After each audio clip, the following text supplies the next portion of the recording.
Intinya polisi harus dekat dengan media dan bukan hanya sekedar juru bicara.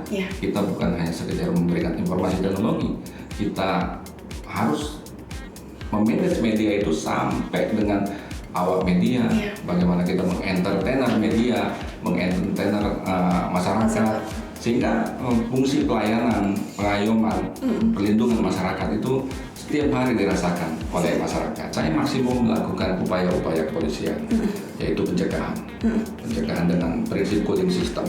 Jadi kita melakukan cooling system, merangkul semua tokoh agama, tokoh masyarakat, tokoh pemuda, bahkan teman-teman media yang saya sampaikan tadi dengan konsep lomba jurnalis. Dan ini sangat berdampak. Jadi saya perintahkan kepada seluruh jajaran, pejabat utama, terus seluruh adik-adik Kapolres, teman-teman Kapolsek, untuk terus melakukan upaya-upaya inovasi ringan.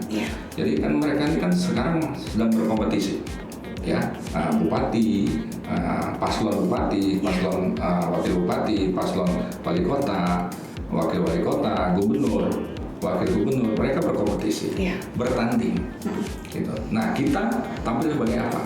Bridging, kita jembatan sekaligus perangkat. Oleh karena itu, Polda Riau sekarang selalu mengadakan acara, entah itu makan bakso sama-sama, entah itu lomba memasak, entah itu lomba sepak bola, menginisiasi itu. Pemirsa, kita kembali lagi dalam podcast Polri Presisi, masih bersama dengan narasumber Ines yang luar biasa. Beliau adalah Kapolda Riau, Inspektur Jenderal Polisi M. Iqbal. Izin Jenderal, kita kembali lagi untuk di wilayah Jenderal di Polda Riau. Jenderal di Riau sejak tahun 2020, betul ya? 2020 itu waktu NTB. Berarti 2022. Ya. Otomatis pada saat itu bisa dikatakan situasi mungkin pasca COVID pandemi seperti apa, boleh diceritakan? Otomatis kan perubahan masyarakat itu pasti terjadi. Bagaimana cara menangani masyarakat yang ada di sana? Mungkin permasalahan yang ada seperti apa? Boleh diceritakan? Ya, kita waktu itu memang strict. Ya, kita membatasi ruang gerak masyarakat, physical distances. Terus juga kita melakukan pendekatan dengan seluruh stakeholder agar melakukan dengan detail dan maksimum peraturan-peraturan yang dikeluarkan oleh pemerintah. Terus juga melakukan bantuan-bantuan sosial. Juga bagaimana kita mendorong agar masyarakat juga melakukan vaksin. Intinya polisi termasuk di depan, karena ujung tombak daripada ini semua kan polisi sama TNI. Dan ya alhamdulillah kita kalau vaksin dan bansos itu sampai mencari-cari, sampai ke ujung-ujung pulau, dekat-dekat gunung dan lain-lain. Tetapi kita kan punya mesinnya siapa itu? Babinsa, Babin Kamtipmas. Dan alhamdulillah NTB, Nusa Tenggara Barat, Riau termasuk 10 besar dalam vaksinasi. Ya, kita bukan 10 besar di bawah, kita 10 besar vaksinasi. Kuncinya adalah kita sering kumpul. Forkompimda kompak, seluruh tokoh agama, tokoh masyarakat kompak, dan kekompakan itu kita jaga. Dan kebetulan saya Kapolda menginisiasi seminggu sekali kita kumpul. Walaupun tidak sempat offline, kita online kumpul untuk mengevaluasi. Dan kita tahu kala itu kita dievaluasi juga oleh Pak Kapolri, Panglima TNI, Pak Presiden, bahkan mengevaluasi seluruh kegiatan kita. Alhamdulillah kita bisa melewati dengan baik. Alhamdulillah. Ini kemarin kita baru melewati Pilpres juga ya Jenderal. Kemudian ke depan adalah kita akan menghadapi Pilkada serentak. Bagaimana cara Jenderal untuk membuat situasi di Polda Riau tentunya agar situasi tetap kondusif, dan apa metode-metode ataupun kedekatan seperti apa pendekatannya kepada masyarakat agar situasi tetap kondusif? Saya selalu memegang prinsip maksimum pasti minimum. Jadi maksimum pasti minimum. Kita maksimum sholat kalau kita Muslim, pasti minimum dosa mungkin, minimum perbuatan yang melanggar. Kita maksimum olahraga, minimum penyakit, ya kan? Nah, saya maksimum melakukan upaya-upaya kepolisian, yaitu pencegahan. Pencegahan dengan prinsip cooling system. Jadi kita melakukan cooling system, merangkul semua tokoh agama, tokoh masyarakat, tokoh pemuda, bahkan teman-teman media yang saya sampaikan tadi dengan konsep lomba jurnalis. Dan ini sangat berdampak. Jadi saya perintahkan kepada seluruh jajaran, pejabat utama, terus seluruh adik-adik Kapolres, teman-teman Kapolsek, untuk terus melakukan upaya-upaya inovasi ringan. Jadi kan mereka ini kan sekarang sedang berkompetisi, ya, bupati, paslon bupati, paslon wakil bupati, paslon wali kota, wakil wali kota, gubernur. Wakil gubernur, mereka berkompetisi, bertanding. Gitu. Nah, kita tampil sebagai apa? Bridging, kita jembatan sekaligus perangkat. Oleh karena itu, Polda Riau sekarang selalu mengadakan acara, entah itu makan bakso sama-sama, entah itu lomba memasak, entah itu lomba sepak bola. Iya, menginisiasi itu. Misalnya lomba sepak bola lucu-lucuan saja, lomba sepak bola yang gembira, pilkada damai. Mereka yang tadi bertanding misalnya 3 pasang, 3 pasang itu mereka jadi satu tim beserta seluruh partai pemenangan, terus tim pemenangan jadi satu tim melawan Porkompimda, gabung dengan teman-teman Polwan, ya kan? Ya cuma lucu-lucuan. Nah, prinsipnya begini, mereka yang bertanding kita paksa untuk bekerja sama. Tapi konsepnya intens, jadi setiap 1 minggu sekali mereka ketemu. Ya. Untuk menekan juga. Trisno, Jalaran Soko Kulino. Kalau sering berkumpul, sering melihat, mereka pasti akan akrab. Nah, saya melakukan hal itu. Terus tapi kita dahului dengan silaturahmi. Nah, Kamtipmas dulu. Setelah silaturahmi Kamtipmas, mereka kita rangkai paslon gubernur sama wakil gubernur masuk gedung Kapolda, gedung Mapolda itu. Saya siapkan siapkan golf cart.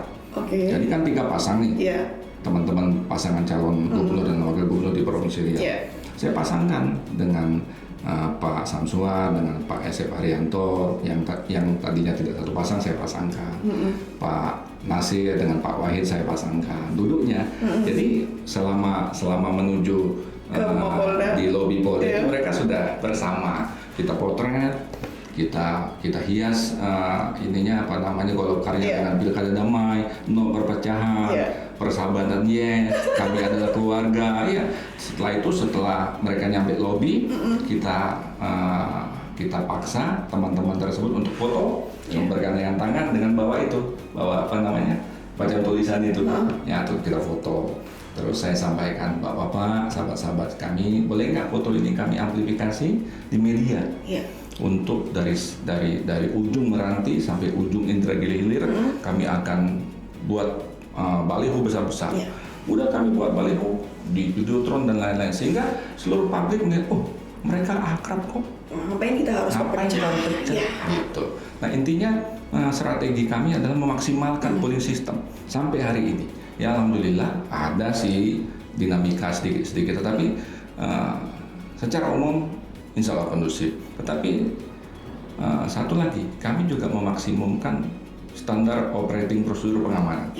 Jadi pengamanan kami tidak boleh underestimate, tetap kuat. Brimob kami kuatkan, seluruh kami kuatkan, kertas suara, logistik pilkada itu kami kawal, bagaikan mengawal seorang presiden.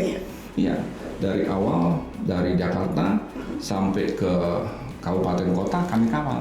Habis kawal, setelah dikawal sampai kami foto, terus kami yakinkan disimpan di tempat yang aman, terus bebas dari hujan, bebas dari konslet listrik dan lain sebagainya. Saya perintahkan semua harus maksimum dan dijaga di situ, bagaikan menjaga tahanan.